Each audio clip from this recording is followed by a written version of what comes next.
LeBron's options are enormous. He can do what he wants to do. Okay. He's the man. There's no question about it. He's been listening. His agent, Rich Paul, has been listening. Brian Windhorst has accurately reported, along with Chris Broussard, both doing outstanding jobs. They both accurately reported how, essentially, LeBron is going to leave things to Rich Paul. Rich Paul has talked to Dallas. He's talked to L.A. He's talked to Phoenix. He's talked to Cleveland. He's talked to, you got Houston that wants to be on the radar, the list goes on. And essentially, it's LeBron James' pick of the litter, because no matter who anybody else wants, if LeBron says, I want you, they'll throw everybody aside to get their hands on LeBron James. So let's understand that. Now, as we look at this particular situation, one of the things that I think that has been a misnomer, Skip, is that everybody has been pointing to how LeBron James and Carmelo Anthony have been holding up the process, because LeBron is number one, Carmelo's number two on the hit list, and they've been holding up the process. Right. I dare say I believe Chris Bosh has been holding it up. And the reason I believe Chris Bosh has been holding it up is because he opted out of the 2 years, $42 million owed to him over the next 2 seasons. He opted out, just like Dwayne Wade did. We all know that Dwayne Wade, in all likelihood, isn't going anywhere. He's going to retire Miami Heat. That's what Pat Riley and the Miami Heat organization wants. Even though they want to keep Chris Bosh, it doesn't mean that they're willing to give him what he can get elsewhere. So you have Houston now, who's had Chris Bosh on their radar for the longest. Everybody's been talking about Melo. Of course they want Melo. But they don't believe they've got much of a shot at getting Melo. They believe they have a better shot at getting Chris Bosh. Chris Bosh understands that even though he would prefer to be in Miami and remain in Miami, because he and his wife both love South Beach, in the end, if Houston comes with $90 to $96 million and Miami ain't trying to do that, Chris Bosh is going to leave for Houston. If that happens before LeBron makes his decision, then all of a sudden, you're Pat Riley. You don't have to worry about appeasing the big three. You've already worked something out with D-Wade, and it's about keeping LeBron James. So all you have to do is go out and get somebody else. And that somebody else, their attempt would be Carmelo. Sure. Because as I've reported on many occasions, Melo and LeBron would like to play together. It has to be ideal. They want their money and all of this other stuff. But they would love to play together, okay? You're Carmelo Anthony, all right? The New York Knicks are number one on your list.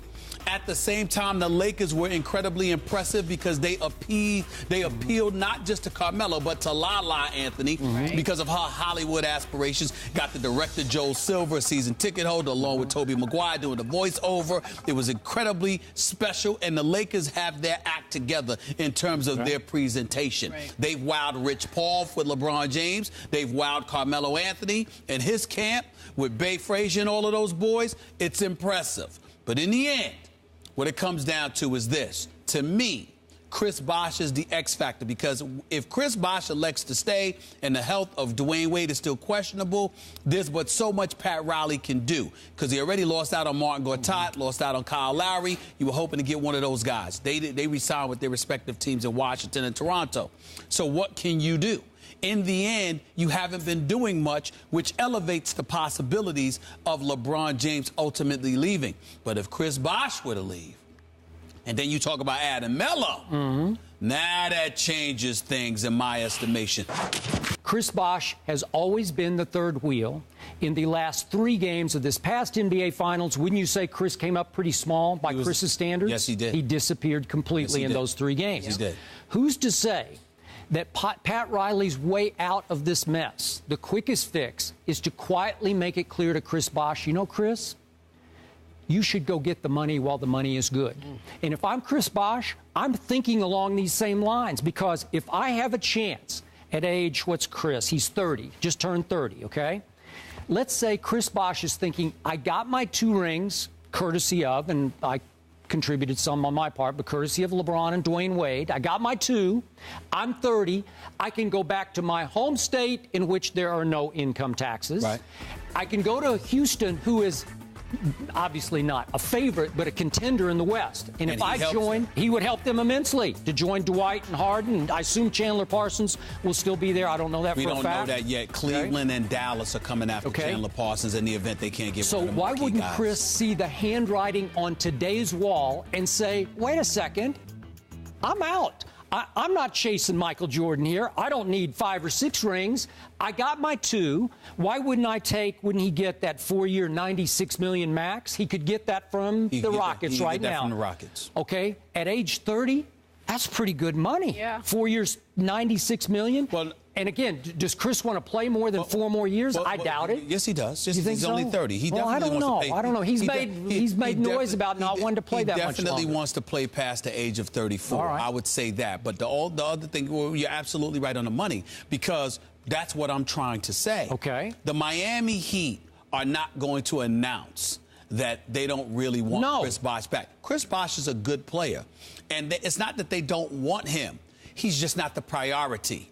Okay? And because he's not the priority, while also simultaneously being a priority for the Houston Rockets, clearly you're going to be in a position to get money from Houston that you ain't going to get from Miami. Okay. And so as a result of that, that's where everything, that's why I keep saying Chris Bosh is the guy.